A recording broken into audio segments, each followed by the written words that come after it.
Welcome to the Learning Pines YouTube. We hope this video helps. You begin by choosing the object that needs the transparent gradient. Make sure it's selected so changes apply immediately.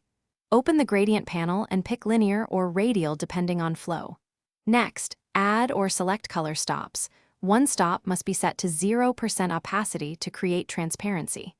Once done, you can drag swatches directly onto stops. This is why you prefer global swatches. They let you edit color later.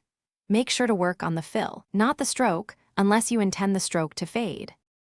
Once the transparent stop exists, refine the transition by dragging stops and the diamond midpoint to precise positions. You can read percentages in the panel for accuracy.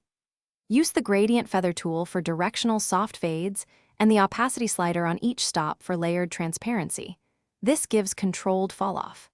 If the object contains placed images, toggle between object and content-aware gradient handling so the image fades correctly. Make sure to preview using Overprint Preview. It reveals how transparency composites in print and on-screen.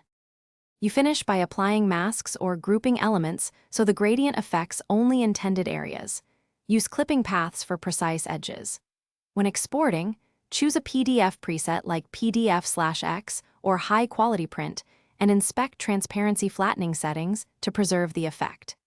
If the gradient appears banded or blocked on export or preview, disable GPU performance to test rendering differences, and try flattening transparency with high-resolution rasterization. One quick troubleshooting tip: if color shifts occur, convert to the document color space before export to avoid surprises. Thanks for watching. Consider subscribing if we helped you.